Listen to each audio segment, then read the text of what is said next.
हो गया। तो बच्चों आज हम पीरियोडिक टेबल स्टार्ट करेंगे और इस एक क्लास में हम कोशिश करेंगे कि वन शॉट में सारे कॉन्सेप्चुअल पॉइंट कवर करें, ठीक है, ताकि आप एग्जाम में अच्छे से क्वेश्चन कर सकें, ठीक है। तो चलिए देखते हैं पीरियोडिक टेबल में। ये है आपकी पीरियोडिक टेबल बच्चों, देख लीजिए। सबसे पहले सब लोगों ने पीरियोडिक टेबल देखा है।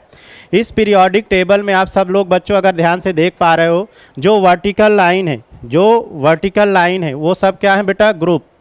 ये वाले वर्टिकल लाइन में ये सारे के सारे क्या हैं, ग्रुप। जितने भी वर्टिकल लाइन है क्या है, ग्रुप। और हॉरिजेंटल लाइन वाले क्या हैं, पीरियड है। तो आप देखो कितने सारे ग्रुप हैं यहाँ पर। एक सेकेंड बेटा, देख लीजिए आपके सामने कितने सारे ग्रुप हैं, 18 ग्रुप। समझ गए। जो ग्रुप है उन्हें कैसे रखा गया, वर्टिकल। और जो बेटा ये हॉरिजेंटल लाइन है उन्हें क्या बोला गया, पीरियड। तो पीरियोडिक टेबल में दो चीज़ें हैं, एक ग्रुप और एक पीरियड। ग्रुपों को कैसे रखा गया, वर्टिकल, समझ गए, और पीरियड को बेटा हॉरिजेंटल। टोटल कितने पीरियड हैं आप देख लीजिए, 1 2 3 4 5 6 7 7 पीरियड और 18 ग्रुप। ओके, चलिए शाबाश, आगे देखते जाइए। पहले थोड़ा थोड़ा ब्रीफ में इंट्रो दे दूं पीरियोडिक टेबल का, फिर इसके बाद बेटा क्वेश्चन से प्रैक्टिस करते हैं। तो इसमें 1-2 मिनट लगेगा, वो मैं छोटा सा डिस्क्रिप्शन आपको छोटे छोटे पॉइंट अभी ऐसे क्लियर कर दे रहा हूं। तो देखो बेटा, पीरियोडिक टेबल का जो डिस्क्रिप्शन की बात करें तो इसमें सबसे पहले 7 हॉरिजेंटल रो हैं, जिनको हमने क्या नाम दिया, पीरियड। अभी बताया ना आपको, 7 हॉरिजेंटल रो, वो सब के सब क्या होंगे, पीरियड होंगे। अब इस पीरियड में देखो सबसे पहले बेटा, ये अगर आप पीरियड देख पा रहे हो तो ये फर्स्ट पीरियड, फर्स्ट पीरियड को क्या बोला गया, वेरी शॉर्ट पीरियड।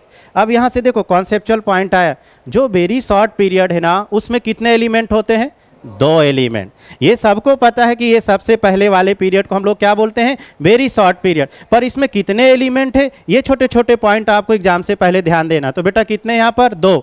ये देखो इसके बाद बेटा क्या है, second and third period. Second and third period को क्या नाम दिया गया, शॉर्ट पीरियड। और इस शॉर्ट पीरियड में बेटा कितने एलिमेंट्स है, 8 एलिमेंट्स। ध्यान दीजिएगा, सेकेंड एंड थर्ड पीरियड में कितने एलिमेंट आए, 8। Very nice. इसके बाद आ जाओ बेटा fourth and fifth period. Fourth and fifth period को क्या बोला गया, लॉन्ग पीरियड। और लॉन्ग पीरियड में कितने इलेक्ट्रॉन प्रेजेंट है, 18 इलेक्ट्रॉन। ओके, फिर इसके बाद क्या है, सिक्स्थ पीरियड। सिक्स्थ पीरियड को क्या बोला गया, वेरी लॉन्ग पीरियड। और इसमें कितने इलेक्ट्रॉन है बेटा, 32 इलेक्ट्रॉन। क्लियर। और फिर इसके बाद आया आपका सेवेंथ पीरियड। सेवेंथ पीरियड को इनकम्प्लीट पीरियड बोला गया और इसमें कितने इलेक्ट्रॉन प्रेजेंट हुए, 31। तो एक बार सारे बच्चे मन में लाओ कि सबसे वेरी शॉर्ट में कितने हैं, 2।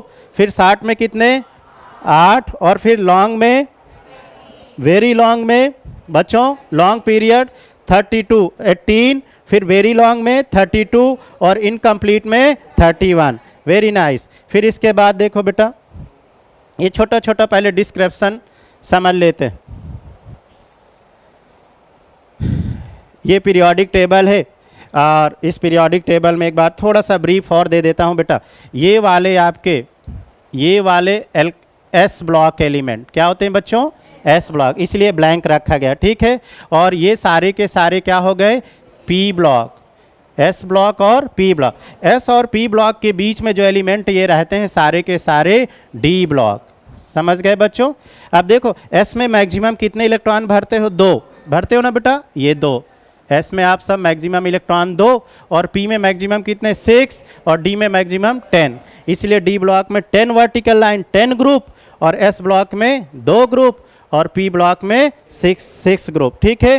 तो बच्चों मेंडलीफ ने पहले ओरिजिन पीरियोडिक टेबल को बनाई, फिर इसके बाद मॉडर्न पीरियोडिक टेबल आई। जो मॉडर्न पीरियोडिक टेबल हुई ना वो कंपोज्ड बाय हेनरी एच.जे. मोजले।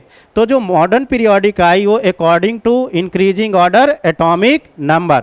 तो जो भी हम पीरियोडिक टेबल पढ़ते हैं वो कौन सी पढ़ते हैं, मॉडर्न पीरियोडिक टेबल। और उसको किसने कंपोज करी बताएं बच्चों, एच.जे. मोजले। समझ गए। तो एच.जे. मोजले के अनुसार उन्होंने क्या किया कि जितने भी मेटल्स थे ना उन मेटल को एक जगह सेपरेट रखा। कहाँ पर रखा, एस ब्लॉक में।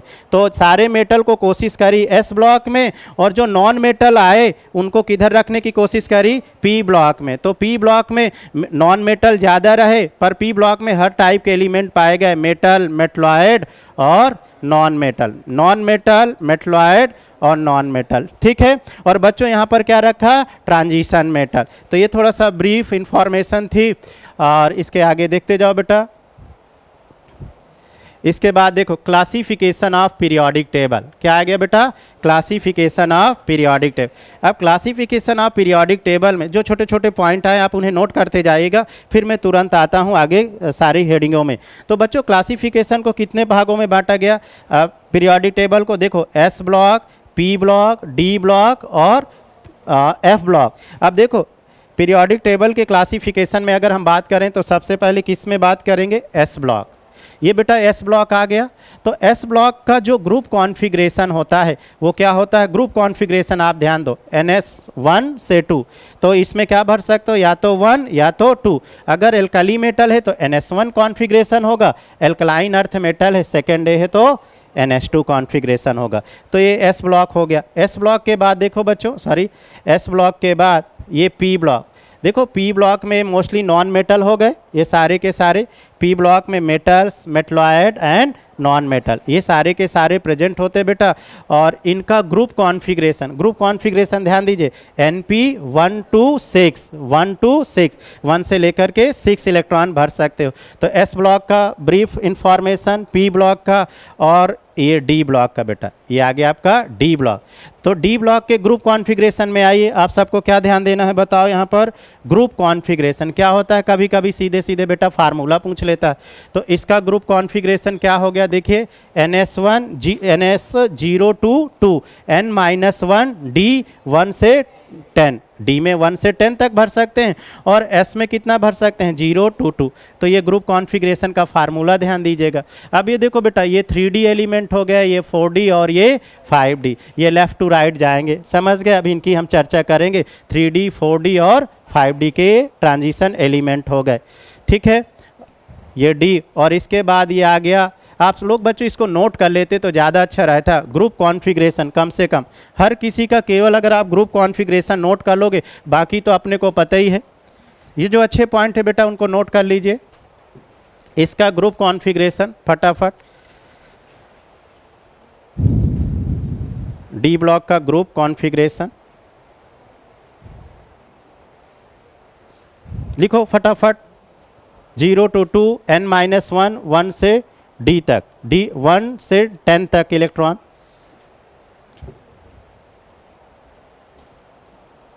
इसके बाद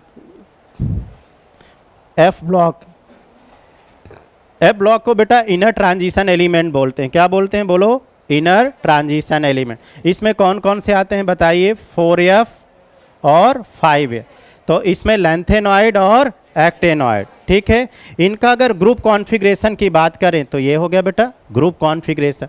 मेन ग्रुप कॉन्फ़िगरेशन है, बोलेगा कि एफ ब्लॉक एलिमेंट का या लैंथेनॉइड या एक्टेनॉइड का ग्रुप कॉन्फ़िगरेशन क्या होगा। तो NS2 N-1 D 0 to 1, N-2 F 1 to 14, ठीक है बेटा।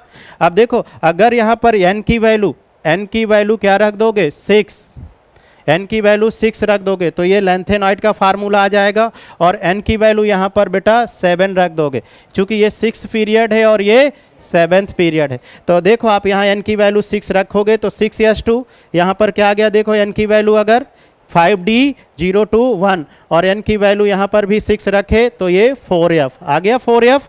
फिर देखो n की वैल्यू बेटा यहाँ 7 रखोगे तो 7s2, 7 में 1 गया तो क्या आ गया 6D 0 to 1, और यहाँ पर रखे तो 5F 1 to 14। तो अलग अलग दोनों के फार्मूले आ गए। बोलेगा लैंथेनाइड का क्या फार्मूला है और एक्टेनाइड का क्या फार्मूला। तो बेटा आपको सिर्फ कितना ध्यान रखना है, ये वाला ग्रुप, और बस n की जगह यहाँ पर आपने 6 रख लिया तो लैंथेनाइड आ गया, और n की जगह 7 रख दिया तो एक्टेनाइड आ गया। तो ये दोनों के फार्मूले आ गए, वेरी नाइस। तो ये था बेटा थोड़ा सा ब्रीफ इंट्रो। अब इसके बाद हेडिंग डाल लीजिए, रेडियस में हम बात करेंगे। अब वापस आ जाते हैं, तो हेडिंग डालिए एटॉमिक रेडियस। तो पहले एटॉमिक रेडियस, हाँ अब बेटा बात करते हैं धीरे धीरे। ये थोड़ा सा ब्रीफ इंफॉर्मेशन सबको क्लियर हो गया, पीरियोडिक टेबल का डिस्क्रिप्शन क्लियर हो गया। क्या क्लियर हुए, 7 हॉरिजेंटल पीरियड, उसमें इतने इतने एलिमेंट, 18 ग्रुप, समझ गए। फिर इसके बाद बच्चों classification of periodic table. Classification में क्या क्या आपने सीखा, S block, P block, D block और एफ ब्लॉक, उन सब का ग्रुप कॉन्फ़िगरेशन उनका एग्जाम पूछता है। फिर इसके बाद बच्चों आ जाते हैं एटॉमिक रेडियस। तो रेडियस से पूरी पीरियोडिक टेबल चलती है।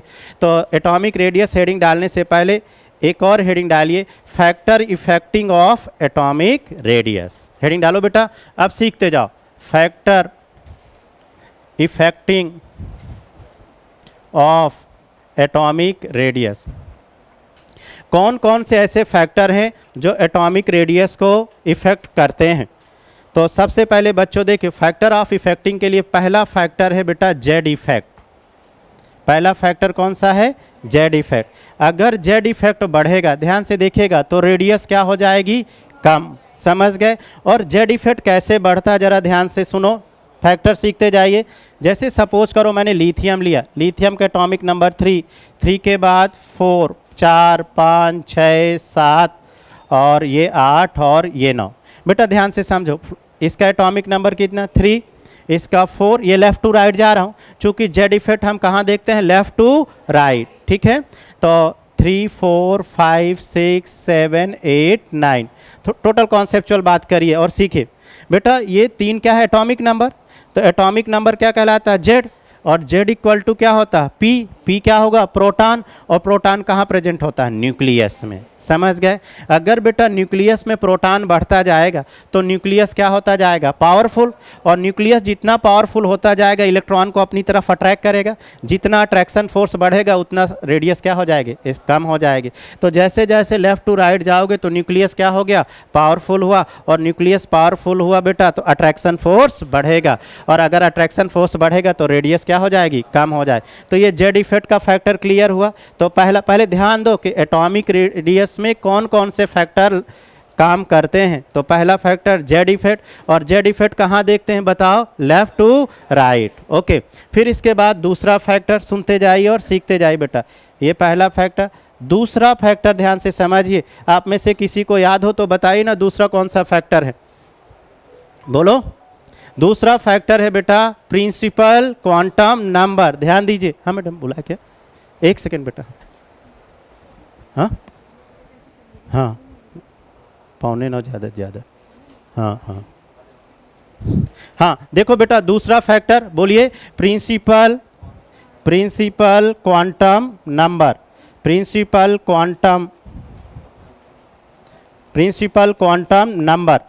क्वांटम नंबर किससे रिप्रेजेंट करते हैं? एन से। तो देखो अगर एन बढ़ेगा तो बेटा क्या बढ़ेगा? रेडियस बढ़ेगी। और ये वाला फैक्टर कहाँ पर देखते हैं? ग्रुप में देखते हैं। देखो कैसे, अगर मान लो कोई एटम है, मान लेते हैं कोई एटम है, तो उसकी बहुत सारी सेल होंगी। ये सेल, ये पहली सेल, दूसरी shell, first n equal to 1, ये दूसरी shell n equal to 2, n equal to 3 और n इक्वल टू 4। बेटा अब आपको समझ आ गया होगा, जैसे जैसे सेल बढ़ेंगी इन्हीं सेल को हम क्या नाम दिए? प्रिंसिपल क्वांटम संख्या। और प्रिंसिपल क्वांटम नंबर बढ़ेगा तो रेडियस नहीं बढ़ जाएगी। समझ गए? तो दूसरा फैक्टर क्या होगा? n बढ़ेगा तो रेडियस। इसी n को हम क्या बोलते हैं? सेल बोलते हैं। क्या बोलते हैं बेटा? सेल। तो पहले देखो, ये तो आप सबको पता है कि पीरियोडिक टेबल में 2 ट्रेंड होते हैं, एक टॉप टू बॉटम और एक लेफ़्ट टू राइट। समझ गए? सभी हम जानते हैं लेफ़्ट टू राइट घटेगी और टॉप टू बॉटम बढ़ेगी। अब देखिए यहीं पर अगर क्वेश्चन एग्जाम में पूछ लेता कि कौन कौन से फैक्टर इफेक्ट डालते हैं, तो फिर बच्चों का ये कॉन्सेप्ट मिसिंग था कि नहीं?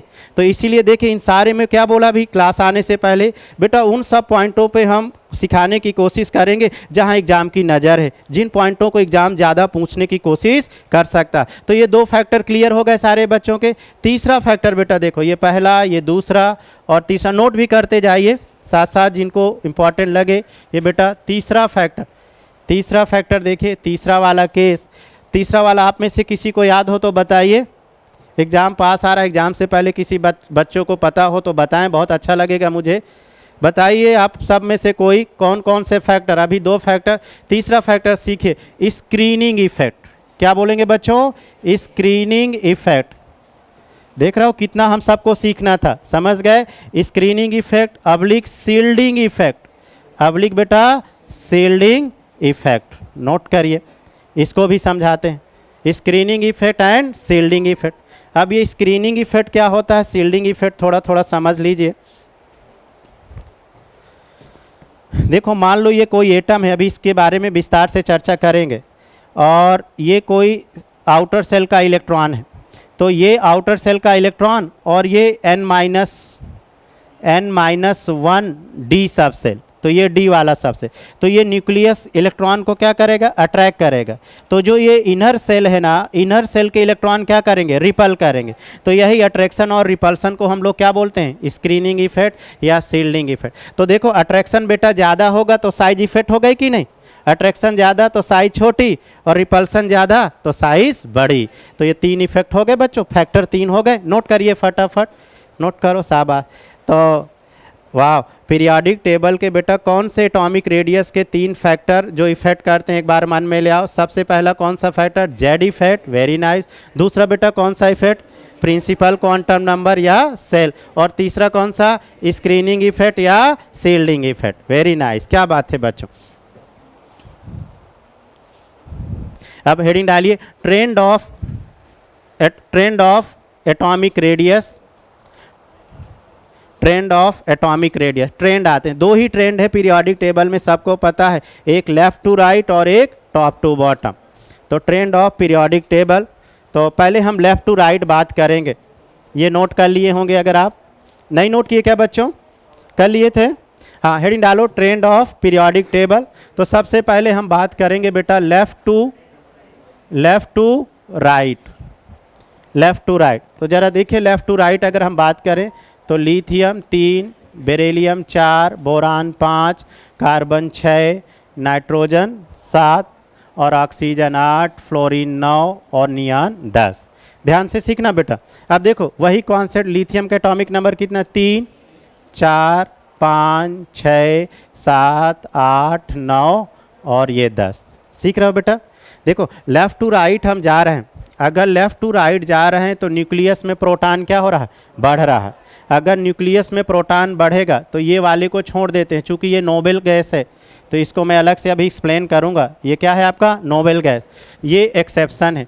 और अगर कोई एक्सेप्शन है ना बेटा, वो 100 नहीं 200% एग्जाम में पूछा जाता है। आप पीरियोडिक टेबल का इस साल वाला क्वेश्चन ले लो, पिछले साल वाला ले लो, या इसके पिछले साल वाला ले लो, जितने भी केस अभी 3-4 सालों से लगातार क्वेश्चन आ रहे हैं वो मैं देख रहा हूँ, वो सारा का सारा किससे पूछ रहा है, एक्सेप्शन से।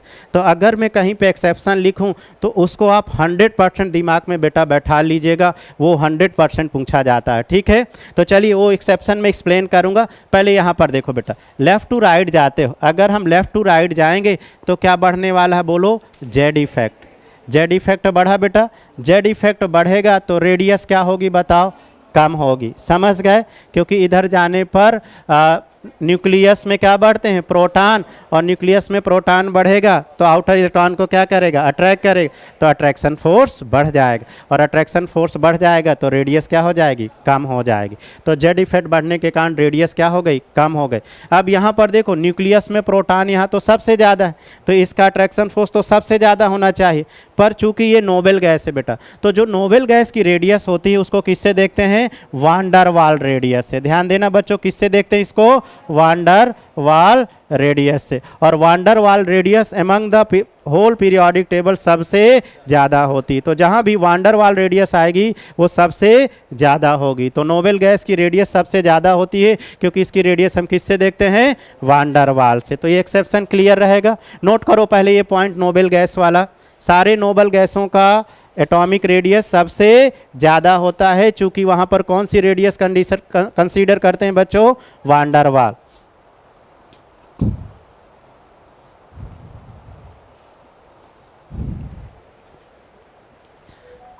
तो left to right Z effect देख लिए।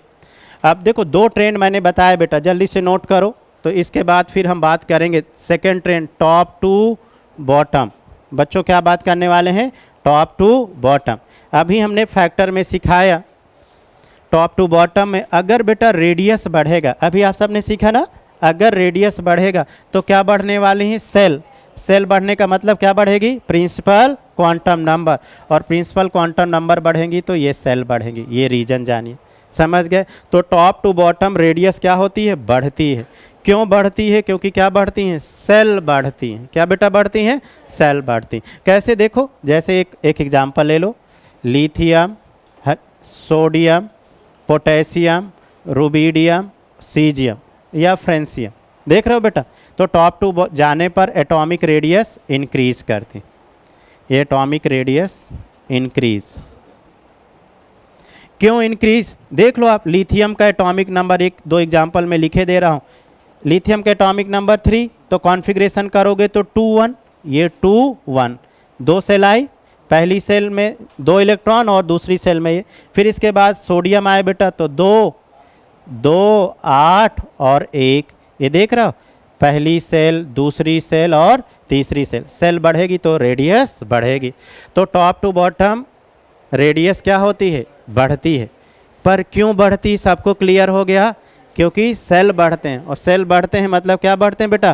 Principal quantum number. ठीक है, तो अब थोड़ा कॉन्सेप्ट क्लियर हो रहा है ना। अभी इससे पहले हम क्या याद किया करते थे? टॉप टू बॉटम रेडियस बढ़ती है, और एग्जाम ने पूछ लिया क्यों, तो अब कम से कम क्यों, ये कॉन्सेप्ट तो क्लियर हो गया सबका। अब बच्चों देखो, लेफ्ट टू राइट पे जैसे मेरे को एक एक्सेप्शन मिला, या जितने भी एक्सेप्शन मिलेंगे वो सब को कंसीडर करते हुए समझते हैं। टॉप टू बॉटम में भी रेडियस में क्या है? एक्सेप्शन है। तो आइए देखते हैं किस फैमिली में एक्सेप्शन है। देखो बच्चों, ये बोरान फैमिली, थर्ड ग्रुप में क्या आता है बेटा? थर्ड ए में बोरान, बोरान फैमिली में यहाँ पर एक्सेप्शन है, इसलिए सबसे ज़्यादा पूछा जाता है। तो देखो बोरान फैमिली में अगर हम बेटा बात करें, बैगन, आलू, गाजर, इन थैला। ठीक है, बोरान, एल्यूमिनियम, गैलेनियम, इंडियम और thallium.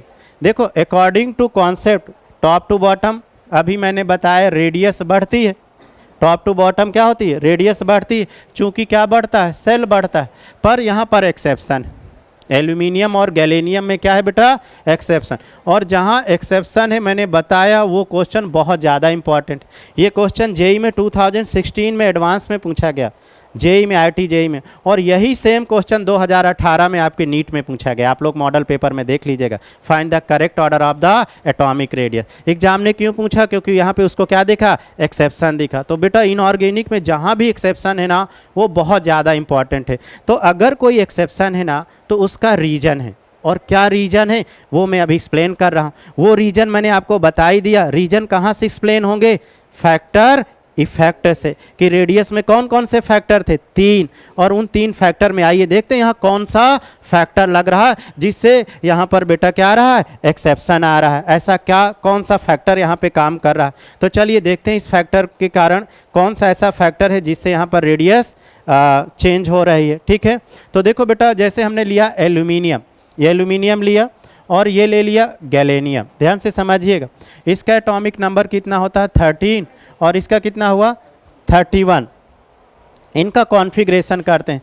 Configuration 1s2, 2s2, 2p6, 3s2, 6 4 10 12 और 3p1। गुड। इसका कॉन्फ़िगरेशन देखो बेटा, 1s2, 2s2, 2p6, 3s2, 3p6, और बोलो 4s2, फिर इसके बाद 3d10 और 4p1। समझ गए? अब देखो बच्चों, अगर जब हमने इसका कॉन्फ़िगरेशन किया, तो जो इसका आउटर कॉन्फ़िगरेशन ये हुआ, इसका जो आउटर कॉन्फ़िगरेशन हुआ ये हुआ। समझते जाइएगा। जब आउटर कॉन्फ़िगरेशन ये हुआ, तो यहाँ देखो, ये s ऑर्बिटल, ये p ऑर्बिटल, और ये d ऑर्बिटल, और ये f ऑर्बिटल। तो s orbital, p orbital, s orbital का शेप ऐसा होता है, p ऑर्बिटल का डंबल से, d ऑर्बिटल का डबल से, f का कुछ और एज्यूम कर लेते हैं, ऐसा दिखा नहीं तो कुछ मान लेते हैं। एक्चुअली ये ऑर्बिटल बेटा क्या होते हैं? डिफ्यूज मतलब इनका साइज क्या होता है? बढ़ता है। तो देखो यहाँ s ऑर्बिटल का साइज क्या है? छोटा, वहीं d ऑर्बिटल का साइज क्या है? बड़ा, और f का और बड़ा। तो उस फैक्टर को मैं एक्सप्लेन करने की कोशिश कर रहा हूँ। तो देखो बेटा, मान लो ये s ऑर्बिटल है, ये एल्यूमिनियम के लिए, ये इसका न्यूक्लियस, और इसके आउटर सेल में कौन सा इलेक्ट्रॉन है? 3p1, ये 1 इलेक्ट्रॉन। समझ गए? अब न्यूक्लियस का काम क्या है? इस 1 इलेक्ट्रॉन को अपनी तरफ अट्रैक्ट करेगा।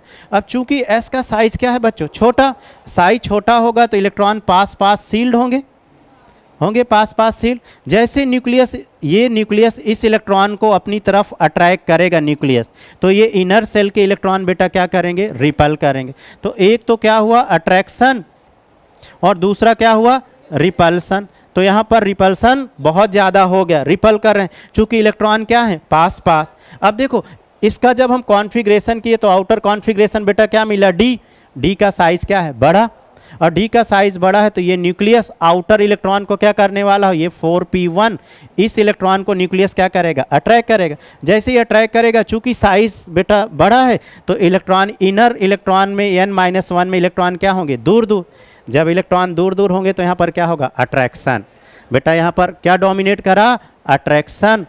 अट्रैक्शन क्यों डोमिनेशन हुआ, क्योंकि इलेक्ट्रॉन दूर दूर है। क्यों दूर दूर है, क्योंकि डी का साइज क्या है, डिफ्यूज। डिफ्यूज का मतलब बड़ा, और यहाँ एस का साइज क्या है, स्मॉल। तो यहाँ इलेक्ट्रॉन पास पास सील्ड है, तो जैसे इलेक्ट्रॉन अट्रैक्ट करेगा तो इनर वाले रिपल नहीं करेंगे, और रिपल्सन से बेटा साइज क्या हो जाएगा, बढ़ जाएगा। इसी इफेक्ट को हम लोग बोलते हैं सील्डिंग इफेक्ट। क्या बोलते हैं, सील्डिंग इफेक्ट। देखो ना बेटा, पास पास इलेक्ट्रॉन बोलते हैं सील्ड, सील्ड मतलब रखे हुए, तो यहाँ बहुत सारे इलेक्ट्रॉन रखे हुए, इसीलिए यहाँ पर सील्डिंग इफेक्ट क्या हो गया, ज़्यादा, और यहाँ पर सील्डिंग इफेक्ट क्या हो गया, कम। सील्डिंग इफेक्ट कम तो अट्रैक्शन ज़्यादा, और अट्रैक्शन ज़्यादा तो साइज क्या हो गया बेटा, बस कम हो गया। क्लियर हुआ। इसीलिए एल्यूमिनियम का साइज क्या हो गया, ज़्यादा, और गैलीनियम का साइज क्या हो गया, कम हो गया। समझ गए। कभी कभी ऐसा भी लिखा रहता है एल्यूमिनियम नियरली सेम गैलेनियम, तो दोनों एक में से कोई एक ही ऑप्शन देगा। या इसे बेटा कम शब्दों में बोल सकते हो पुअर सील्डिंग। क्या बोल सकते हो, poor shielding. Shielding, poor shielding. तो जितना सील्डिंग कम होगा रेडियस उतनी ज़्यादा। तो यहाँ मैं लिख दूं क्या, ये इफेक्ट में सील्डिंग, ये देख रहे हो बच्चों, सील्डिंग कम तो रेडियस ज़्यादा। समझ गए। सॉरी उल्टा लिख दिया मैंने, सील्डिंग, सील्डिंग कम तो रेडियस कम, चूंकि अट्रैक्शन होगा। अरे भाई सील्ड कम होगा तो अट्रैक्शन होगा, और अट्रैक्शन होगा तो साइज क्या होगा, कम होगा। साइज कम बेटा तो रेडियस कम। यहाँ पर सील्डिंग ज़्यादा, सील्डिंग ज़्यादा तो साइज ज़्यादा, क्योंकि क्या कर देगा, रिपल करे। नोट करो ये वाला पॉइंट बहुत अच्छा था, इसका एक्सप्लेनेशन। हाँ हाँ ठीक है ना, 4p1 आउटर में तो यही आएगा ना। नहीं नहीं ठीक है, वो 4d3p1। हाँ अरे नहीं यार, वो कॉन्फ़िगरेशन ऐसे ही लेते हैं। नोट करो बेटा, नोट करो।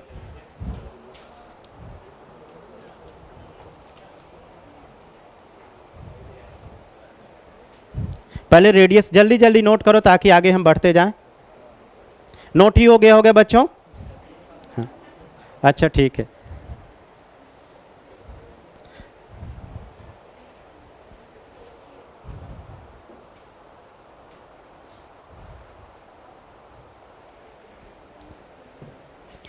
जल्दी करो बेटा, कम टाइम में थोड़ा ज़्यादा से ज़्यादा रेडियस कवर कर लें हम। यहाँ तक सभी बच्चों को क्लियर हो रहा है, ठीक। अब थोड़ा डी ब्लॉक में एक्सेप्शन आते हैं। मैं सारे एटॉमिक रेडियस के जहाँ जहाँ एक्सेप्शन है वो बेटा लाने की कोशिश कर रहा हूँ, क्योंकि अगर एग्जाम में क्वेश्चन पूछेगा तो एक्सेप्शन ही पूछेगा, क्योंकि उसको भी पता है कि टॉप टू बॉटम रेडियस बढ़ती है और लेफ्ट टू राइट घटती है, तो कॉमन क्वेश्चन तो रखने वाला नहीं, तो जहाँ जहाँ एक्सेप्शन है वहाँ वहाँ रखने वाला है। तो आइए थोड़ा देखते हैं डी ब्लॉक में, जैसे यहाँ बोरान फैमिली में एक एक्सेप्शन मिला, वैसे डी ब्लॉक में भी देखते हैं। नोट कर लीजिए, या एक काम करिएगा, अभी मैं इसका वो दे दूंगा आपको, पीडीएफ दे दूंगा, क्लास के बाद तुरंत ले लीजिएगा, ठीक है। तुरंत इसका पीडीएफ भी मिल जाएगा, काहे परेशान हो आपको। तो जो देखो बच्चों, इसके बाद हम डी ब्लॉक में आते हैं। तो डी ब्लॉक में मैं पहले अगर 3D लिखूं, अभी डी ब्लॉक के एलिमेंट दिखाए थे हमने आपको, तो बेटा 3D में जैसे जैसे देखो, शक्ति थोड़ा सीखिएगा, विक्रम, फेंको नहीं, क्यों जनाब, बात मत करिए और सीखिए। देखो इसका एटॉमिक नंबर कितना, 21, इसका एटॉमिक नंबर 22। मैं समझा पाऊंगा तभी जब एटॉमिक नंबर क्लियर होगा। ये 23, 24, 25, 26 और इसके बाद बोलो 27, 28 और 29 और ये 30, ठीक है। अगर बच्चों इसका कॉन्फ़िगरेशन करो तो आउटर कॉन्फ़िगरेशन 3D 4s, तो 18 2 20 1 21। इसका कॉन्फ़िगरेशन 3D 4s 18 2 20, अरे आउटर सेल है ना, आउटर सेल में इलेक्ट्रॉन।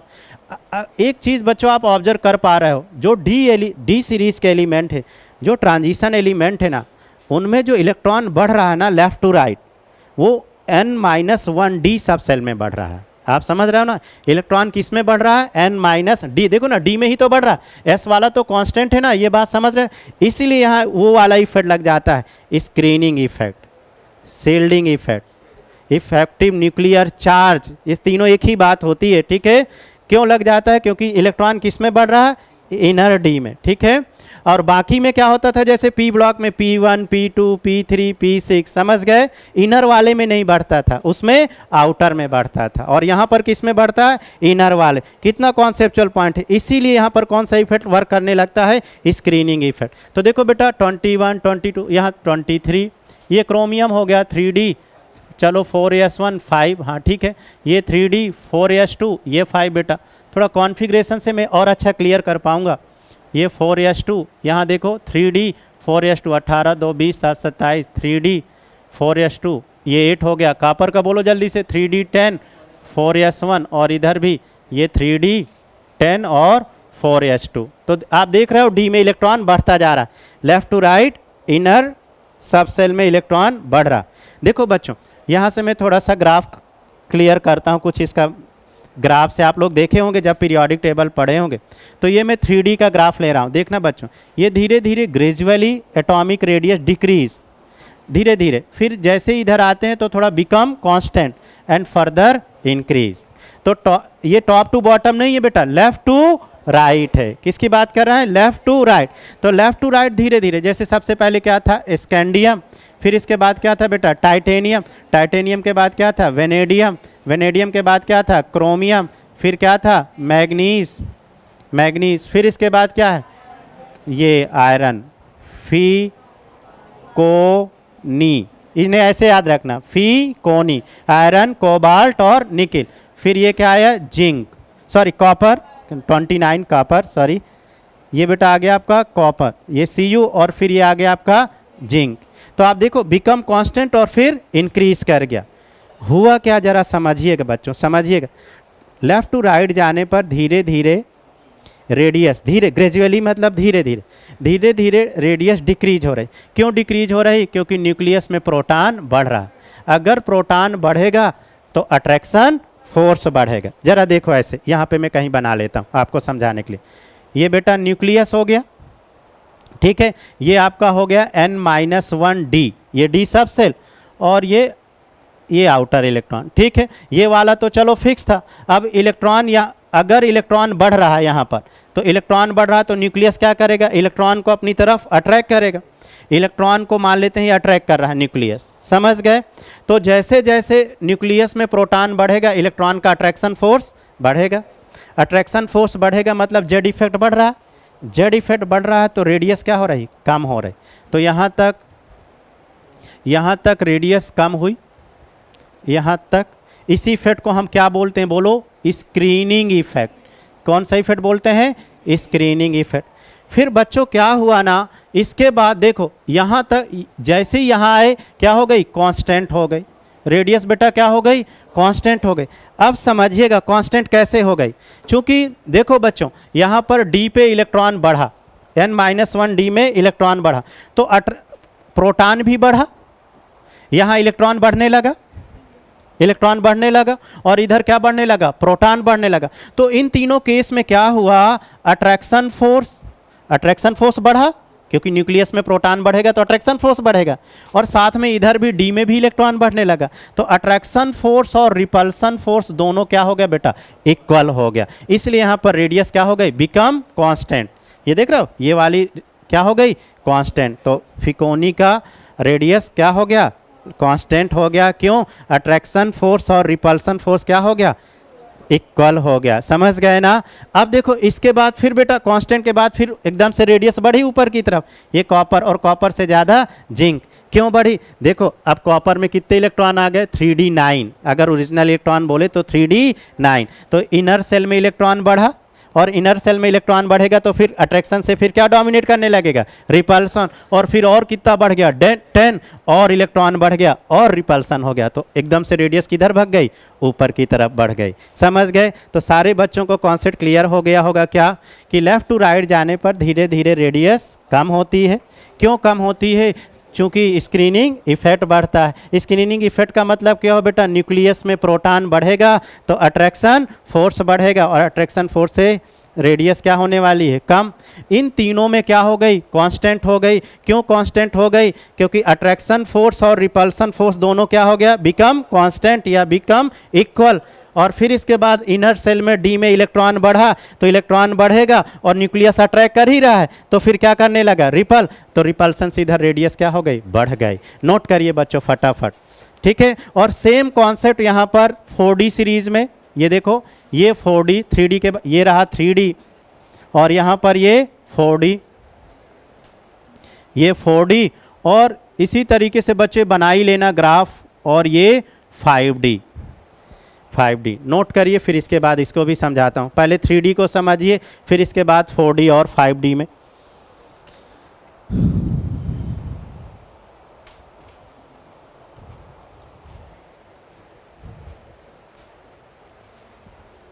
तो सभी सीरीज में ग्रेजुअली, बेटा सुन रहे हो ना, 4D में भी क्या, धीरे धीरे decrease become constant increase, 5D में भी क्या, धीरे धीरे डिक्रीज बिकम कांस्टेंट और फिर इंक्रीज। और ऐसा क्यों हो रहा है, कौन सा इफेक्ट के कारण, बोलो, स्क्रीनिंग इफेक्ट, ठीक है।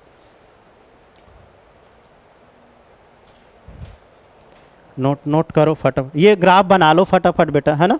हाँ, और थोड़ा सा और मैं क्लियर करूंगा, चूंकि यहाँ पर भी एक देखो, ये लेफ्ट टू राइट एक्सेप्शन है और 3D और 4D में भी एक्सेप्शन है। देखो टॉप टू बॉटम अगर हम बात करें, यहाँ पर थोड़ी जगह बना लेते हैं बच्चों। देखो ये टाइटेनियम 3D है ना, फिर जर्कोनियम, फिर क्या आ गया, हाफनियम, ये 3D, ये 4D और ये 5D। मतलब ये टॉप टू बॉटम गए। अभी हम किधर जा रहे थे, लेफ्ट टू राइट, अब किधर जाने वाले हैं, टॉप टू बॉटम।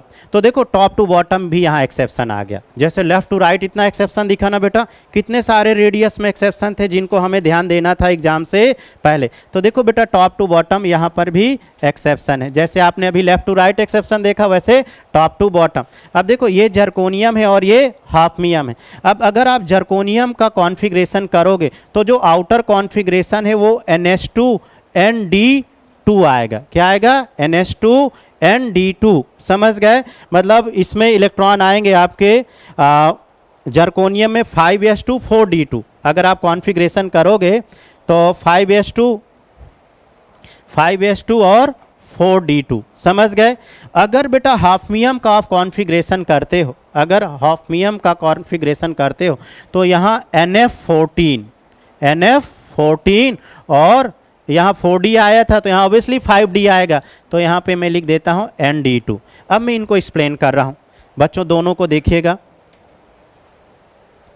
तो टॉप टू बॉटम एक्सेप्शन देखो, अभी वही कॉन्सेप्ट। S का साइज जर्कोनियम के लिए अगर हम बात करें, पहले जर्कोनियम, S का साइज बेटा क्या हुआ, स्मॉल, ज़रा समझिएगा। स्मॉल साइज हुआ तो इलेक्ट्रॉन पास पास सील्ड होंगे, और ये आउटर D ND2 के इलेक्ट्रॉन, न्यूक्लियस का काम ही इन दो इलेक्ट्रॉन को न्यूक्लियस अपनी तरफ क्या करने वाला, अट्रैक्ट। अब देखो यहाँ पर जर्कोनियम में कॉन्फ़िगरेशन क्या आया, F, और F का साइज तो डिफ्यूज होगा ना बेटा, ये F का साइज, और F का साइज डिफ्यूज हुआ तो दूर दूर इलेक्ट्रॉन होंगे। साइज इलेक्ट्रॉन अगर दूर दूर इलेक्ट्रॉन होंगे तो ये ND2 के इलेक्ट्रॉन को जब न्यूक्लियस अट्रैक्ट करेगा तो यहाँ पर अट्रैक्शन से साइज क्या हो जाएगी, छोटी हो जाए। इसी F के अट्रैक्शन को हम लोग बोलते हैं लैंथेनॉइड कॉन्ट्रैक्शन। क्या बोलते हैं बेटा, लैंथेनॉइड कॉन्ट्रैक्शन। यहाँ पर कॉन्सेप्ट क्या लगा, पुअर सील्डिंग, वही कॉन्सेप्ट पुअर सील्डिंग, क्योंकि साइज बड़ा है तो इलेक्ट्रॉन दूर दूर होंगे बेटा, यहाँ साइज छोटा है तो इलेक्ट्रॉन पास पास होंगे, और जैसे ही न्यूक्लियस अपनी तरफ इलेक्ट्रॉन खींचेगा तो यहाँ पर क्या हो जाएगा, रिपल्सन, और रिपल्सन के कारण साइज क्या हो जाएगी, बढ़ जाएगी, और अट्रैक्शन के कारण साइज क्या हो जाएगी, कम हो जाएगी। इसीलिए दिख गया बच्चों, हाफनियम की साइज स्मॉल हो जाएगी और जर्कोनियम की साइज ज़्यादा हो। यहाँ साइज पे मैं इतना इसलिए मेहनत कर रहा हूँ क्योंकि अगर क्वेश्चन पीरियोडिक टेबल में आयनाइजेशन से बनाएगा तो फिर एक्सेप्शन में बात करें। अगर वो अच्छा क्वेश्चन बनाने की कोशिश करेगा तो यहीं एक्सेप्शन से क्या पूछ लेगा आपसे, आयनाइजेशन एनर्जी। अब चूंकि रेडियस वेरी करेगी तो आयनाइजेशन नहीं वेरी कर जाएगी, समझ गए। तो उस लेवल के आप आयनाइजेशन के भी क्वेश्चन कर लें और उस लेवल के आप क्या कर लें, एटॉमिक रेडियस के। समझ गए ना बच्चों। मैं आपको एक चीज़ बताता हूँ बेटा, एग्जाम में सिलेक्शन के लिए आपकी मेहनत और मेहनत के साथ साथ कंटेंट मैटर करता है। जब तक आपको एग्जाम वाला कंटेंट नहीं मिलेगा ना, आप कितना भी पढ़ लो, क्योंकि वो कंटेंट वो कॉन्सेप्ट आपके क्लियर नहीं है तो एग्जाम में कैसे क्वेश्चन बनेंगे। तो सिलेक्शन के लिए दो चीज़ें बहुत मैटर करती हैं, ठीक है। अभी प्रेजेंट टाइम में आपके पास वो कंटेंट है या फिर उसके साथ साथ आपकी मेहनत, पर पहले क्या चाहिए आपको, कंटेंट। अगर आपको इस लेवल के कंटेंट ही नहीं मिलेंगे और यहाँ से क्वेश्चन आ जाएगा, बेटा सीधी सी बात है कैसे क्वेश्चन बनेंगे।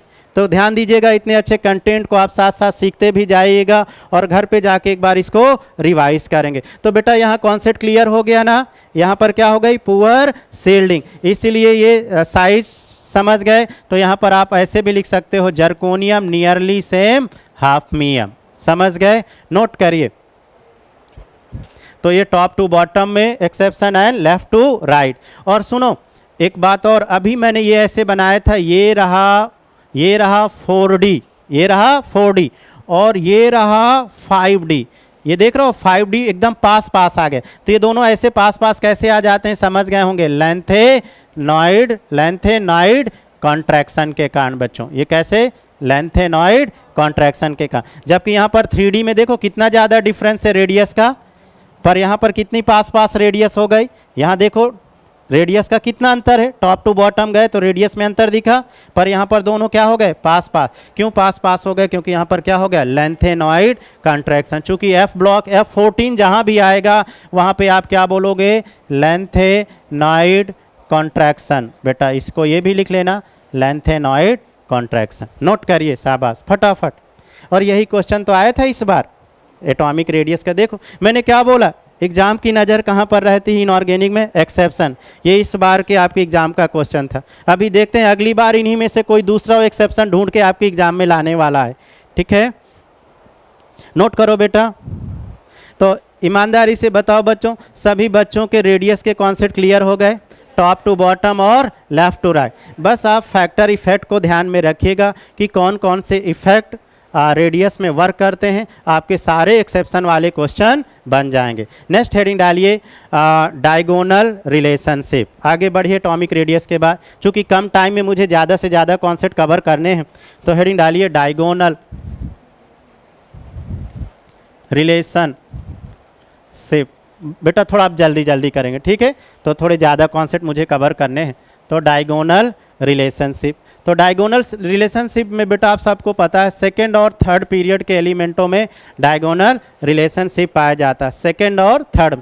और सेकेंड और थर्ड के एलिमेंट में डायगोनल क्यों बनते हैं, क्योंकि दोनों की फिजिकल और केमिकल प्रॉपर्टी क्या होती है, सेम होती है। तो मैं लिखे दे रहा हूँ, आप फटाफट नोट करके फिर आगे बढ़ते जाए। Lithium 3, beryllium 4, boron 5, carbon 6, similar sodium, magnesium, aluminium और सिलिकॉन। तो देखो बेटा लिथियम का डायगोनल मैग्नीशियम का और बेरिलियम का डायगोनल एल्यूमिनियम। तो इन दोनों की केमिकल और फिजिकल प्रॉपर्टी क्या होती है, सेम। तो इनकी अभी हमको आगे ज़रूरत पड़ेगी कॉन्सेप्ट में, तो पूरी क्लास के बच्चों को ये पता होना चाहिए कि डायगोनल कहाँ पर पाए जाते हैं। तो second and third period note करिए। और फिर इसके बाद हेडिंग डालिए naming of the element. Heading डालते जाइए साथ साथ। नॉमेनक्लेचर थोड़ा देख लेते हैं इनऑर्गेनिक का, नॉमेनक्लेचर से भी शायद एक क्वेश्चन आया था। Naming of the element, naming of the element having more than atomic number 100, atomic number 100। बच्चों उनका हम नेमिंग करेंगे जिनका एटॉमिक नंबर 100 से ज़्यादा हो। ये यहाँ देख लीजिए, जेड क्या होना चाहिए, 100 से ज़्यादा। तो इनके थोड़ा प्रीफिक्स वगैरह मैं लिखाए दे रहा हूँ, चूँकि एक क्वेश्चन यहाँ से भी पूछता है एग्जाम, शाबाश। और जहाँ पे कोई कन्फ्यूजन हो तो पूछ के जाइएगा। तो बच्चों इनके पहले प्रीफिक्स लिख लेते हैं। लिखो, अगर 1 है तो उसे क्या बोलोगे, अन। 2 है तो बाई। 3 है तो ट्राई, शाबाश। 4 है तो नहीं, टेट्रा नहीं, क्वाड। 5 है तो पेंट। 6 है तो हेक्स, शाबाश, जल्दी जल्दी नोट करते जाओ साथ साथ। 7 है तो हेप्ट, सेप्ट, सॉरी हाँ 7 है तो सेप्ट, यहाँ पर सेप्ट, और 8 है तो ऑक्ट, और 9 है तो नॉन, नहीं इन। नोट करो फटाफट, है ना, कोई बात नहीं कोई बात नहीं, सीखने के लिए तो हम कोशिश कर रहे हैं ना। ये पहले प्रीफिक्स सीख लीजिए और फिर क्वेश्चन करते हैं।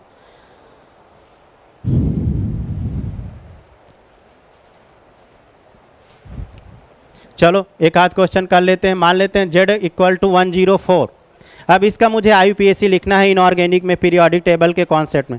तो बेटा सबसे पहले क्या आया 1, 1 को क्या लिखोगे अन, 0 को बेटा क्या लिखते हैं 0, ओ सॉरी 0 रह गया नील, तो 0 को क्या लिखने वाले हो नील, ये नील, और 4 को क्या लिखने वाले हो क्वाड, तो ये रहा क्वाड, क्वाड और IUM कर दो क्वाडियम, समझ गए। अब इसका शॉर्ट फॉर्म एग्जाम में पूछता, तो पहले वाले का U कैपिटल, फिर इसके बाद क्या आया N, है ना, और फिर इसके बाद Q अन, अरे 1 का अन का U ले लिया, नील का N ले लिया, और क्वाड का Q ले लिया, तो UNQ, ये ऑप्शन आपको मैच कराना, ठीक है। चलिए एक और करिए, 1 2 4 5 प्रैक्टिस कर लो यहाँ पर बच्चों। चलो 105 का आप करो जल्दी से, 106, 107, 1 2 प्रैक्टिस करके आगे बढ़ते हैं, ऐसे सारे बना लीजिएगा। तो देखो कैसे करने वाले हो। 1 को क्या बोलोगे, बोलो अन, बेटा 0 को अभी क्या सिखाया नील, और 5 को क्या बोलोगे पेंट, ये पेंट, और पेंटीनियम, पेंटियम, पेंटियम नॉट ईएम, पेंटियम, तो इसको क्या लेने वाले हो शॉर्ट फॉर्म बोलो U, और इसका N और इसका P, तो ये हो गया 105। चलो 1 2 और बना दो फटाफट, ऐसे सारे बना लोगे। 1 2 और प्रैक्टिस कर लीजिए।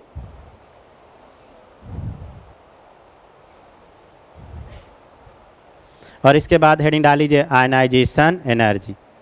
नहीं 60, एक मिनट में और मैं सिखा दे रहा हूँ, हेडिंग डालो ना, ये भी क्यों रह जाए, मन नहीं मान रहा है कि ये भी सिखा दो वो भी सिखा दो, समझ गए। चूँकि समय कम है, मैं कोशिश कर रहा हूँ कि 1 शॉट में ज़्यादा से ज़्यादा बच्चे कॉन्सेप्ट सीखें, पर ठीक है चूँकि इंपॉर्टेंट हेडिंग है तो एक बार और, तो हेडिंग डाल लो बेटा। चलिए आप लोग बनाते रहेंगे, सब बना लोगे, सीख गए ना कॉन्सेप्ट, है ना। एक और चलिए ओरली बना लो, बोलो मेरे साथ अन नील हेक्सियम, समझ गए, तो UNH, इसको बोलो अन नील सेप्ट, सेप्टियम, समझ गए, ऑक्टियम वगैरह वगैरह सारे, वेरी नाइस, ओ वेरी नाइस, वाह वाह। हेडिंग डालो ना बेटा, इफेक्टिव, इफेक्टिव, चूँकि ये बड़ी हेडिंग है इनको सीखना जरूरी है सभी बच्चों को। Effective nuclear charge, effective nuclear charge, heading डालो इफेक्टिव न्यूक्लियर चार्ज, या शील्डिंग, शील्डिंग इफेक्ट, या स्क्रीनिंग इफेक्ट, ठीक है। ये तीनों हेडिंग एक ही है और इनको समझिए बच्चों, ठीक है। तो देखो यहां मैं समझाता हूं, मान लेते हैं कोई हमने एटम्स लिया, उसका ये न्यूक्लियस, इसके ये आउटर सेल में ये इलेक्ट्रॉन है कुछ, और एक ये इलेक्ट्रॉन है। अब ध्यान देना बच्चों, यहाँ वाले जो इलेक्ट्रॉन है, इन वाले इलेक्ट्रॉन को न्यूक्लियस क्या करता है, अट्रैक्ट करता है, आउटर इलेक्ट्रॉन को न्यूक्लियस क्या करेगा, अट्रैक्ट करेगा। तो यहाँ पर क्या हो रहा है, अट्रैक्शन, थोड़ा सीखना बच्चों यहाँ पर, अट्रैक्शन, ये हो गया आपका अट्रैक्शन। इसने इसको अट्रैक्ट करा, इनर सेल यहाँ अट्रैक्ट करा, और इसको बीच में जैसे ही अट्रैक्ट करा तो बीच में ये क्या मिले, इनर इलेक्ट्रॉन, और इनर इलेक्ट्रॉन मिले तो बेटा यहाँ पे क्या करेगा, रिपल करेगा, रिपल्सन, समझ गए। तो मान लेते हैं, ध्यान से समझना, न्यूक्लियस ने क्या किया, यहाँ से एक लाइन में समझ जाना, न्यूक्लियस ने क्या किया, आउटर इलेक्ट्रॉन को अट्रैक्ट किया, न्यूक्लियस ने आउटर इलेक्ट्रॉन को बेटा, आउटर इलेक्ट्रॉन को क्या किया, अट्रैक्शन, अट्रैक्ट किया, अट्रैक्शन फोर्स लगाया, आउटर इलेक्ट्रॉन का अट्रैक्शन, जैसे अट्रैक्शन फोर्स लगाए उससे बीच में क्या मिले, इनर इलेक्ट्रॉन, तो इनर इलेक्ट्रॉन ने क्या किया, रिपल्सन किया, समझना बच्चों, इनर इलेक्ट्रॉन ने रिपल किया। तो जैसे मान लेते हैं, थोड़ी देर के लिए समझना, मान लो न्यूक्लियस ने 15 न्यूटन फोर्स से अट्रैक्ट किया, 15 न्यूटन फोर्स से अट्रैक्ट किया, और इनर ने 13 न्यूटन फोर्स से क्या करा, रिपल करा, समझना। न्यूक्लियस तेजी से अट्रैक्ट करेगा और इनर सेल के इलेक्ट्रॉन क्या करेंगे, रिपल करेंगे। तो न्यूक्लियस ने अट्रैक्ट किया बड़ी तेजी से और बीच में इनर सेल ने क्या किया, रिपल कर दिया। एक हाइपोथेटिकली आपको समझाने के लिए, तो अट्रैक्शन और रिपल्सन के बीच में 2 की कमी आई। एक डाटा ऐसे ले लिया हाइपोथेटिक, तो ये जो कमी आती है ना अट्रैक्शन और रिपल्सन में बच्चों, उसी को हम लोग क्या बोलते हैं, इफेक्टिव न्यूक्लियर चार्ज, या उसी को शील्डिंग इफेक्ट, या उसी को स्क्रीनिंग इफेक्ट। तो कभी एग्जाम में पूछ सकता है कि what is screening effect, what is shielding, what is, समझ गए। तो क्या बच्चों आपको समझाया, न्यूक्लियस आउटर इलेक्ट्रॉन को क्या करेगा, अट्रैक्ट, इनर इलेक्ट्रॉन क्या करेगा, रिपल। तो अट्रैक्शन और रिपल्सन में जो डिक्रीज हुआ, फोर्स डिक्रीज हुआ, कम इलेक्ट्रॉन का जो अट्रैक्शन और रिपल्सन से जो फोर्स कम हुआ, डिक्रीज हुआ, वही डिक्रीजिंग फोर्स क्या कहलाता है, इफेक्टिव न्यूक्लियर चार्ज, स्क्रीनिंग वगैरह वगैरह। वेरी नाइस, फटाफट नोट कर लीजिए और नेक्स्ट हेडिंग डालिए आयनाइजेशन एनर्जी। जल्दी से आयनाइजेशन में आ जाते हैं फटाफट।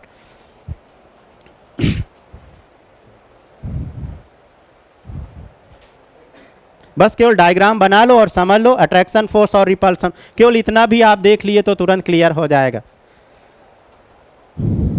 और ये सब पॉइंट याद रहेंगे ना बेटा तो बहुत अच्छा रहेगा, एग्जाम में क्वेश्चन बन जाएगा। आयनाइजेशन एनर्जी क्या होती है, आगे बढ़ें, आगे बढ़ें, शाबाश। आयनाइजेशन एनर्जी देखो बेटा, आयनाइजेशन एनर्जी देखो, लेफ्ट टू राइट जाने पर भाई साहब, ये लेफ्ट टू राइट सीधे आओ, लिथियम 3, बेरिलियम 4, 3 4 5 6 7 8 9 और ये 10, ये लेफ़्ट टू राइट जाएंगे। ये तो चलो वांडरवाल है, जो भी एक्सेप्शन है यहाँ पर भी लेफ़्ट टू राइट जाएंगे। बोलो बच्चों, रेडियस कम, रेडियस कम तो आयनाइजेशन क्या होगी, बढ़ जाएगी। ये तो लेफ़्ट टू राइट होगा।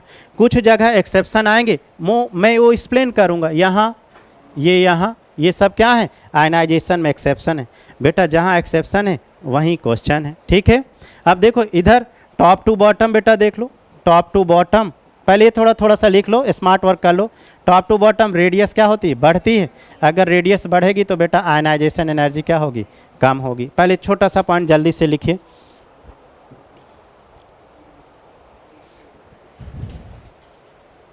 तो सीधे हम अच्छे क्वेश्चन में आ जाएं, सीधे आयनाइजेशन के बेटा अच्छे क्वेश्चन में, है ना। तो अच्छे क्वेश्चन में मैं पहले इसका ग्राफ ही बना देता हूँ। अच्छा पहले ये कॉन्सेप्ट सीख लो बेटा। ये अगर यहाँ पर देखो, अगर कोई फुल फील्ड है तो वो सबसे ज़्यादा स्टेबल होगा, कॉन्फ़िगरेशन फुल फील्ड। फिर इसके बाद क्या होगा बोलो, हाफ फील्ड, फिर ये हाफ फील्ड, और फिर इसके बाद ये अनसिमेट्रिकल, कुछ हाफ फील्ड कुछ फुल फील्ड। तो ये स्टेबिलिटी ऑर्डर, स्टेबिलिटी ऑर्डर ये नोट कर लीजिए सबसे पहले। अब देखो इस कॉन्सेप्ट से मैं इनके एक्सेप्शन क्लियर किए दे रहा हूँ, ठीक है। या चलो नोट करिए और ये ग्राफ बना देते हैं फटाफट। ये लेफ़्ट टू राइट के पहले आयनाइजेशन के सारे केस बेटा, लेफ़्ट टू राइट के। यहाँ देखो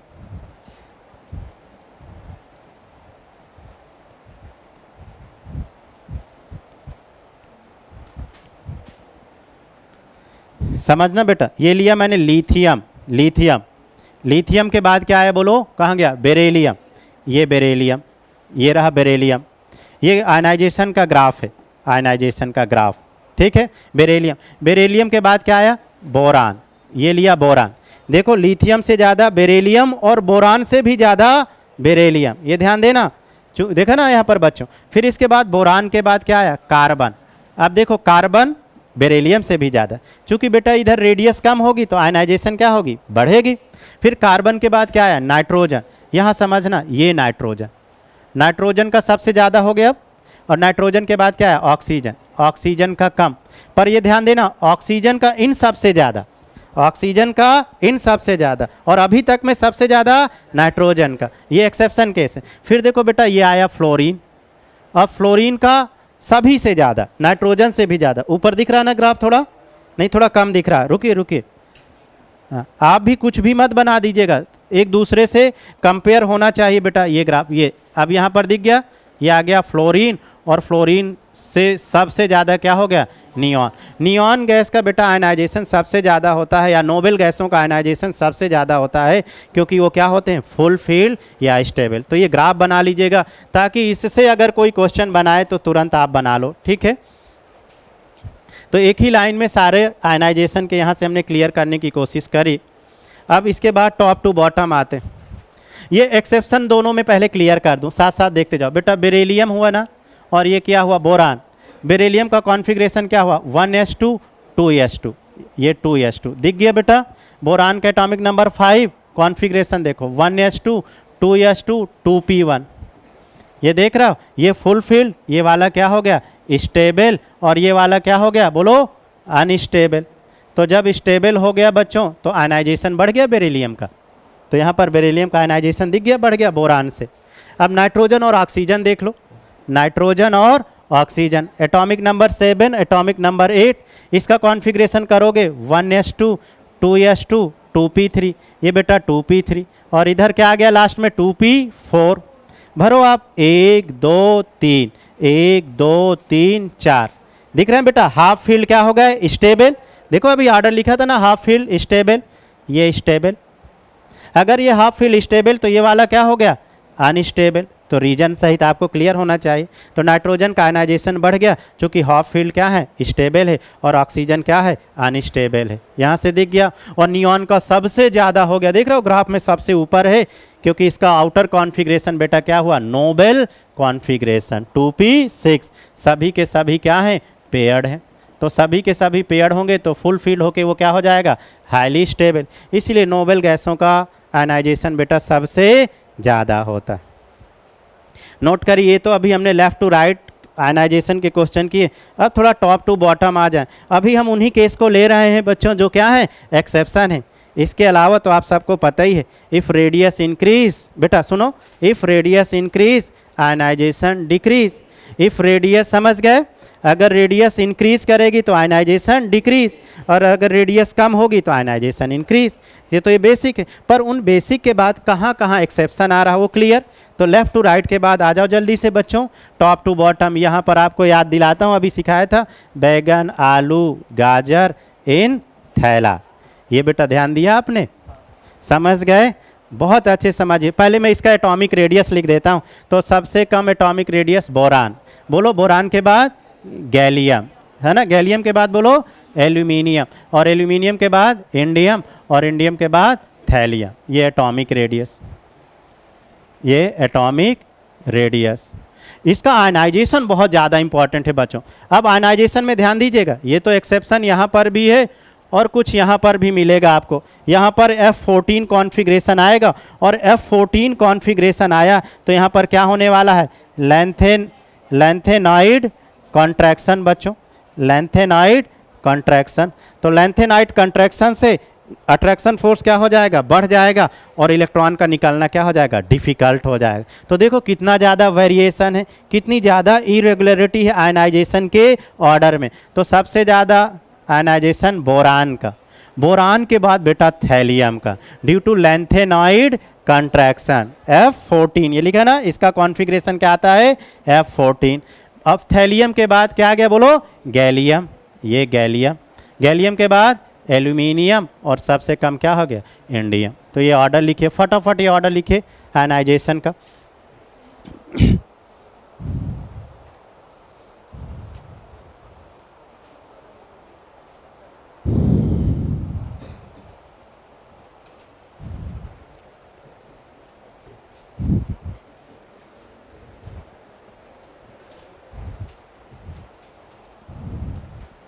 चलिए हम आपसे एक कॉमन से चेक करते हैं। अभी इतना सारा मैंने बग करा, मेहनत करा।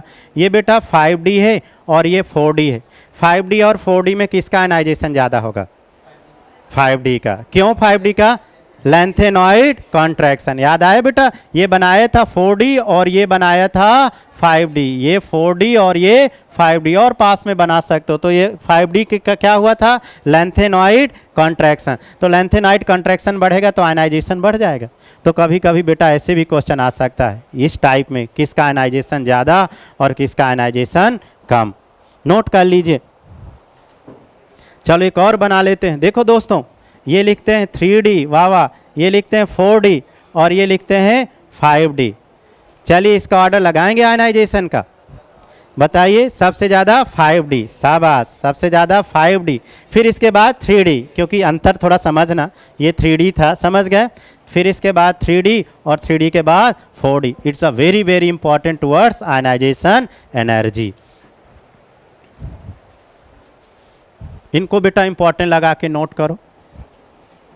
ये क्लास कंप्लीट होने के बाद ऐसे ही मैं कोई दूसरा वेरी इंपॉर्टेंट टॉपिक लाऊंगा एग्जाम से पहले, जो वन शॉट में ना ऐसे ही कॉन्सेप्चुअल आपके मैं कॉन्सेप्ट क्लियर कर पाऊँ, ताकि आप एग्जाम में ज़्यादा से ज़्यादा बच्चों स्कोर करें। तो देखते हैं 1-2 दिन में मैं आपको बता दूंगा अगला कौन सा टॉपिक आने वाला है, और वैसा ही टॉपिक रहेगा जो एग्जाम के लिए बहुत इंपॉर्टेंट होगा और आपके लिए हेल्पफुल होगा। तो मैं ऐसा ही कोशिश करूंगा जिससे आप ज़्यादा से ज़्यादा सीखें। पर अभी ऐसी कोई भूमिका मत समझिए कि मैं क्लास छोड़ने वाला हूँ। इसके बाद अभी एक हेडिंग और अपन बच्चों क्लियर करते हैं, इलेक्ट्रॉन एफिनिटी, क्योंकि ये कुछ ऐसी हेडिंग है जिनसे 100% एग्जाम क्वेश्चन बनाता है। एक एटॉमिक रेडियस, एक आयनाइजेशन और एक इलेक्ट्रॉन एफिनिटी। तो जब अपन यहाँ तक पहुँचे तो उसको भी जल्दी से क्लियर कर लेते हैं। तो चलिए कुछ क्वेश्चन और प्रैक्टिस करते हैं बेटा, और इसका भी मैं PDF दे दूंगा आपको, चिंता मत करिए। चलो बेटा बताओ, ये क्रोमियम है, थोड़े अच्छे क्वेश्चन कर लो। ये क्रोमियम है और ये मैग्नीज है, बताओ इन दोनों में से किसका आयनाइजेशन ज़्यादा होगा। देखो इसका कॉन्फ़िगरेशन क्या था, 3D5 4s1, आप तुरंत बता सकते हो। इसका बेटा कॉन्फ़िगरेशन क्या था, 3D5 4s2। यहाँ पर क्या आया, S1, और यहाँ पर क्या आया, S2। ये बड़े बड़े क्वेश्चन आप एकदम इजी तरीके से कर सकते हो, बस कॉन्सेप्ट और अप्रोच क्लियर होना चाहिए। बेटा यहाँ अनपेयर्ड इलेक्ट्रॉन है तो ये अनस्टेबल है ना, दिख गया सबको। और यहाँ पेयर्ड है तो ये क्या हो गया, स्टेबल। अगर पेयर्ड है, स्टेबल है, तो इलेक्ट्रॉन का निकलना क्या होगा, डिफिकल्ट। ज़्यादा एनर्जी लगेगी, ज़्यादा एनर्जी लगेगी तो आयनाइजेशन क्या होगा, ज़्यादा होगा। तो Mn का आयनाइजेशन क्या हो गया बेटा, ज़्यादा, और क्रोमियम का कम। चलो ये वाला भी बता दो, कॉपर और जिंक का फटाफट। कॉपर का कॉन्फ़िगरेशन क्या था, 3D10 4s1। इसका बेटा कॉन्फ़िगरेशन क्या हुआ, 3D10 4s2। दिख गया सबको आयनाइजेशन, दिख गया सारे बच्चों को फटाफट। बेटा यहाँ 1 इलेक्ट्रॉन अनस्टेबल, यहाँ पेयर्ड इलेक्ट्रॉन स्टेबल। ये हो गया स्टेबल और ये हो गया अनस्टेबल। Very nice. तो जिंक का आयनाइजेशन क्या हो गया, ज़्यादा हो गया। समझ गए, नोट करो फटाफट ये क्वेश्चन अच्छे वाले थोड़े से।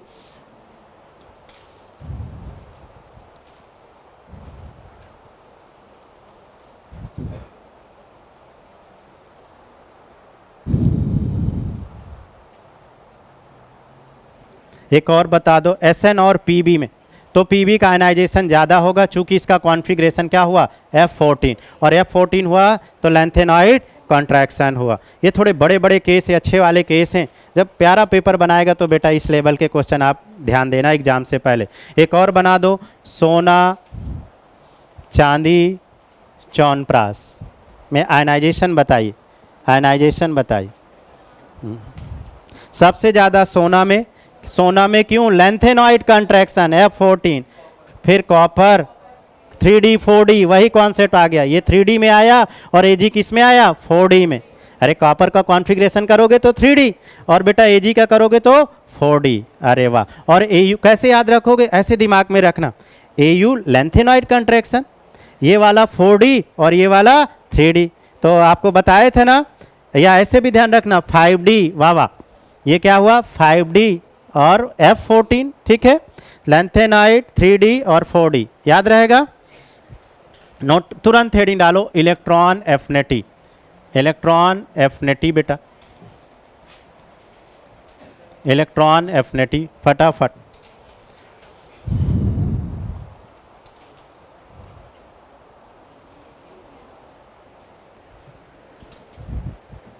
इसको भी बेटा अच्छे से सीखो, ये भी बहुत इंपॉर्टेंट है, ठीक है। और क्लास के बाद देखो मैं क्वेश्चन PDF में बना के डाल भी दूंगा, और इसके अलावा भी आप सबके पास बच्चों कंटेंट रहते ही है, मटेरियल रहता। जो भी पैकेज हो, जहाँ के भी क्वेश्चन हो, आप घर में जाकर के सबसे पहले क्लास के तुरंत बाद आप पीरियोडिक के क्वेश्चन बनाइएगा और देखिएगा आपसे कौन सा नहीं बनता। आपको चैलेंज है, आपसे सारे क्वेश्चन बन जाएंगे बेटा। आप एक बार चेक करिएगा अभी जाकर के क्लास के बाद, ठीक है। तो सारे पीरियोडिक के क्वेश्चन बनाएंगे, और अगर कोई सा डाउट आता है आके आप पूछिएगा, हम उसको क्लियर करेंगे। तो चलिए आइए सीखते हैं इलेक्ट्रॉन बेटा एफिनिटी, इलेक्ट्रॉन एफिनिटी। पहले ध्यान से सुनो, इलेक्ट्रॉन एफिनिटी होती क्या है बच्चों, सुन लो जरा। इलेक्ट्रॉन एफिनिटी होती क्या है, अगर कोई एलिमेंट है, मान लो मैंने फ्लोरीन के आउटर सेल में कितने इलेक्ट्रॉन है, 7। तो इसे ऑक्टेट कंप्लीट करने के लिए कितना इलेक्ट्रॉन चाहिए? एक। तो ये एक इलेक्ट्रॉन भर दिए, तो जो इलेक्ट्रॉन भरते हो उससे क्या जाता है? माइनस। तो अगर किसी एटम पे माइनस आता है मतलब वहाँ पे क्या आ रही है? Electron affinity.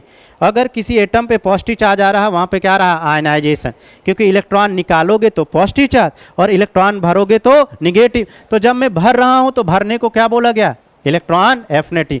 तो किसी भी एटम के, पहले ध्यान से सुनो, किसी भी एटम के आउटर सेल के ऑक्टेट को कंप्लीट करने के लिए जितने इलेक्ट्रॉन भरते हैं, जितने इलेक्ट्रॉन भरते हैं और इलेक्ट्रॉन भरेंगे तो बेटा एनर्जी क्या होगी? रिलीज होगी।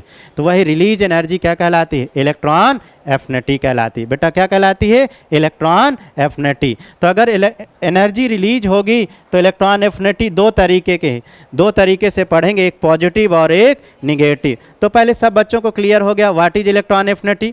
कोई सा भी एटम है एक्स वाई जेड, उसमें आपने इलेक्ट्रॉन भरा, जितना इलेक्ट्रॉन भरा वहाँ पर क्या लिख दिया? माइनस। और इसी इलेक्ट्रॉन भरने के साथ एनर्जी क्या हो जाएगी? रिलीज। और ये एनर्जी दो तरीके से रिलीज होगी, एक पॉजिटिव और एक निगेटिव। बेटा पॉजिटिव और एक निगेटिव। अगर पॉजिटिव होगी तो ये इंडोथर्मिक कहलाएगी, थोड़ा समझना, अभी मैं क्लियर करूँगा। और निगेटिव होगी तो क्या कहलाएगी? एक्सोथर्मिक कहलाएगी।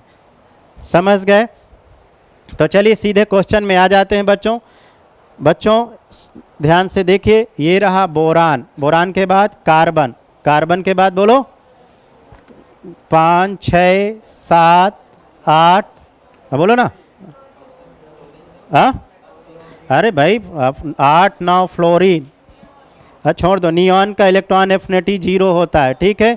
तो जिनका कंसीडर, बोरान के बाद बेटा क्या है? एल्यूमिनियम। कॉपर के बाद क्या है? सिलिकॉन। नाइट्रोजन के बाद क्या है? फास्फोरस। ये क्या है? सल्फर। और ये क्या है? क्लोरीन।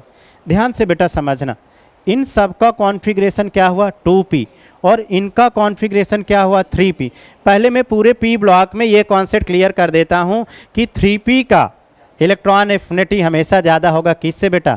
2p से। समझ गए? तो बोरान से ज़्यादा एफिनिटी, समझ गए? एल्यूमिनियम, कार्बन से सिलिकॉन, नाइट्रोजन से फास्फोरस, ये क्लोरीन। समझ गए? ऐसा क्यों होता है? क्योंकि 2p ये साइज फैक्टर बेटा, ये 2p है मान लो, तो 2p में इलेक्ट्रॉन भरोगे तो जैसे इलेक्ट्रॉन भरोगे तो यहाँ ये क्या कर देगा? रिपल कर देगा, क्योंकि पास पास है। और यहीं पर अगर आपने 3p ले लिया तो इलेक्ट्रॉन क्या होंगे? दूर दूर। और ये क्या आ गया अभी? ओ भाई चलो तुम, पेज ही आ गया, इनको हटाना पड़। हाँ इसमें अच्छा, हाँ सॉरी, शाबाश। आगे पहुंचते हैं, कहाँ तक नेक्स्ट करें? आया अपना? आ गया? और एक सेकेंड, एक सेकेंड, आ जाएगा ना? नेक्स्ट में आ जाएगा बेटा, नेक्स्ट। अच्छा डिलीट हो गया? ओह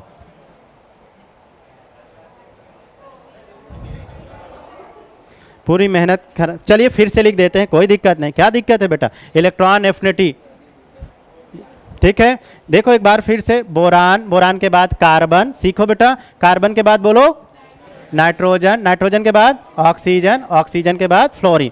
यहाँ पर क्या लेने वाले हो? एल्यूमिनियम, सिलिकॉन, फास्फोरस और सल्फर और ये क्लोरीन। बेटा इनका कॉन्फ़िगरेशन क्या होगा? 2p। और इनका कॉन्फ़िगरेशन क्या होगा? 3p। मैंने आपको बताया कि 3p का इलेक्ट्रॉन एफिनिटी हमेशा ज़्यादा होगा किससे? 2p से। क्यों होगा? क्योंकि आपको अभी यही मैं समझाने की कोशिश कर रहा था कि 2p का साइज क्या होगा? स्मॉल। स्मॉल साइज होगा तो पास पास इलेक्ट्रॉन होंगे। अब ये वाला इलेक्ट्रॉन, जैसे ही आप यहाँ इलेक्ट्रॉन भरने आओगे, स्क्रीनिंग इफेक्ट अभी भी देखो मन से नहीं जा रहा, तो जैसे बेटा यहाँ इलेक्ट्रॉन भरने आओगे तो ये क्या करेगा?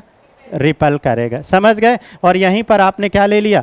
3p। तो यहाँ इलेक्ट्रॉन दूर दूर होंगे, तो जैसे ही बाहर से इलेक्ट्रॉन भरने आओगे तो आसानी से एक्सेप्ट कर लेगा, आसानी से इलेक्ट्रॉन को क्या कर लेगा बेटा? एक्सेप्ट कर लेगा। और इलेक्ट्रॉन का एक्सेप्ट करना, इलेक्ट्रॉन का भरना ही क्या कहलाता है? Electron affinity. तो यहाँ 3p कॉन्फ़िगरेशन, इसलिए इसका एफिनिटी क्या हो गया? ज़्यादा हो गया, ठीक है। अब चूंकि बेटा यहाँ पर एक्सेप्शन बहुत है, वेरिएशन बहुत है, वो एक एक करके मैं आपको सिखाता जाता हूँ। तो इलेक्ट्रॉन एफिनिटी ये नोट हो गया, समझ गए होंगे। इलेक्ट्रॉन एफिनिटी के बाद अगर हम बात करें इलेक्ट्रॉन बच्चों गेन इंथैल्पी, तो सीधे अगर मैं हेडिंग डालूँ डेल्टा बच्चों Eg, electron gain enthalpy. Electron gain enthalpy दो तरीके की होती है, मैंने आपको बताया। एक हाँ जाओ, डेल्टा एच क्या होगी, पॉजिटिव, और दूसरी कौन होगी, डेल्टा एच निगेटिव। अगर पॉजिटिव होगी तो क्या होगी बोलो, एंडोथर्मिक, और जिनका निगेटिव होगा वो क्या होगा, एक्सोथर्मिक। बच्चों ये लास्ट हेडिंग है, सीख लो अगर टाइम हो 5-10 मिनट, क्योंकि इससे एक क्वेश्चन जरूर आता है एफएनटी का, ठीक है, कोशिश करिए। अब देखो ये एंडोथर्मिक हुआ कैसे, अब मैं एक्सप्लेन कर रहा हूँ। बेटा मान लो मैंने एफ लिया, ध्यान देना, ये क्या ले लिया, एफ। अब इसका कॉन्फ़िगरेशन करोगे तो 2p5 आएगा, ये 2p5। कॉन्सेप्ट को सारे बच्चे समझिएगा, 1 2 3 4 5। अभी एक इसमें इलेक्ट्रॉन आप भर सकते हो पेयर करने के लिए, तो ये एक इलेक्ट्रॉन भर दिए, तो एक ये क्या हो गया, माइनस। अगर कोई एटम्स इलेक्ट्रॉन आसानी से एक्सेप्ट कर लेता है तो डेल्टा एच क्या हो जाएगा, निगेटिव, और डेल्टा एच निगेटिव हो जाएगा तो क्या हो जाएगा, एक्सोथर्मिक हो जाएगा। बच्चों एग्जाम में यही पूछेगा आपसे, अच्छा क्वेश्चन जब बनाएगा कि कौन सा एंडोथर्मिक है और कौन सा एक्सोथर्मिक। अगर अब यहीं पर देखो बेटा, जैसे मैंने हीलियम ले लिया और हीलियम और ये He, अब मैं यहाँ एक इलेक्ट्रॉन भर रहा हूँ, वो भी मैं ज़बरदस्ती भर रहा हूँ, ज़बरदस्ती भर रहा हूँ, ये माइनस ले आया ज़बरदस्ती। कैसे, क्योंकि हीलियम का एटॉमिक नंबर कितना हुआ, 2, और 1s2, और 1s2 मतलब बेटा ये इलेक्ट्रॉन क्या हो गया, पेयर्ड।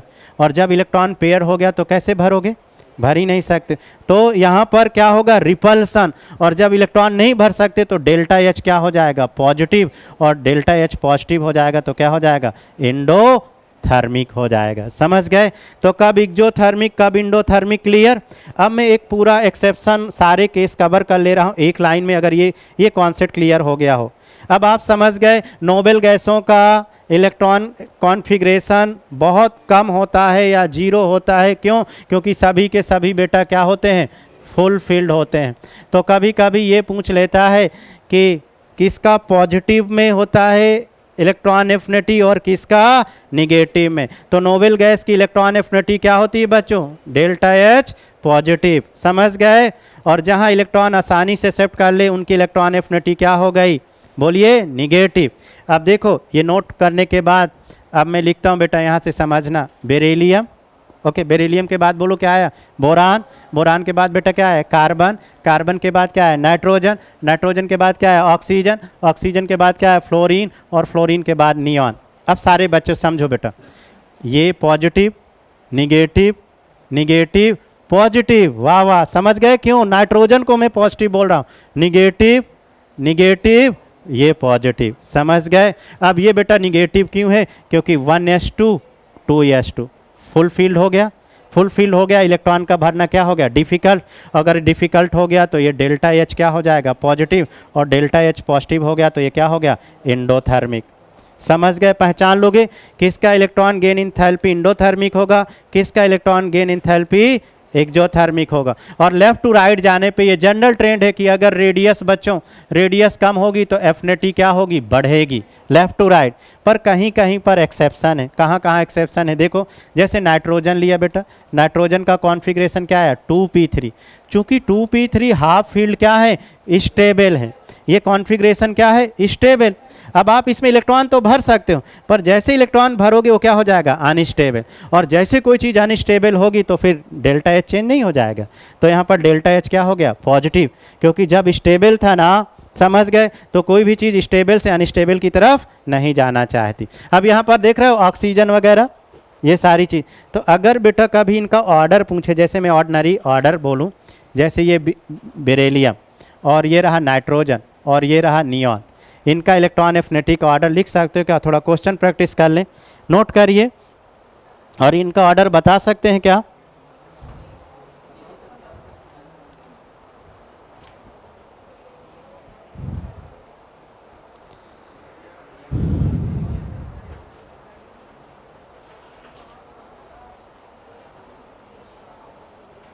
बोलिए बोलिए बेटा, सबसे ज़्यादा किसका होगा, बोलो, सबसे ज़्यादा नाइट्रोजन, हाफ फील्ड है यार, हाफ फील्ड है। अब देखो लेफ्ट टू राइट, अब नियॉन और बेरिलियम में बताओ, हाँ, इलेक्ट्रॉन एफिनिटी, साइज स्मॉल तो एफिनिटी ज़्यादा, बेरिलियम, और सबसे कम किसकी हो गए, नियॉन की हो गए, ये इलेक्ट्रॉन एफिनिटी। नोट करिए फटाफट, ये थोड़े थोड़े अच्छे अच्छे क्वेश्चन कर लीजिए। चलिए एक और बताइए, लिथियम, बेरिलियम, बोरान और कार्बन में इलेक्ट्रॉन एफिनिटी का ऑर्डर, लिथियम, बेरिलियम, बोरान और कार्बन में एफिनिटी ऑर्डर। देखो यहाँ लेफ्ट टू राइट जाने पर एफिनिटी क्या होगी, बढ़ेगी, है ना। तो सबसे ज़्यादा किसकी हो गई, कार्बन, ऐसे सोचना था। कार्बन के बाद बोलो बोरान, बोरान के बाद बेटा लिथियम। अरे यहाँ से देखना, अगर ऐसे क्वेश्चन आ जाए मिक्स करके तो लेफ्ट टू राइट जाने पर रेडियस क्या होगी, कम, रेडियस कम होगी तो एफिनिटी क्या होगी, ज़्यादा होगी। अब देखो बेटा ये फुल फील्ड है, स्टेबल है, तो स्टेबल होने के कारण इसका सबसे कम हो गया। ये रहा इलेक्ट्रॉन एफिनिटी, नोट करिए। तो ये सारे थोड़े कॉन्सेप्चुअल क्वेश्चन है। एक और करो, इस टाइप के भी केस आ सकते हैं। बेटा ये O रहा और ये O माइनस।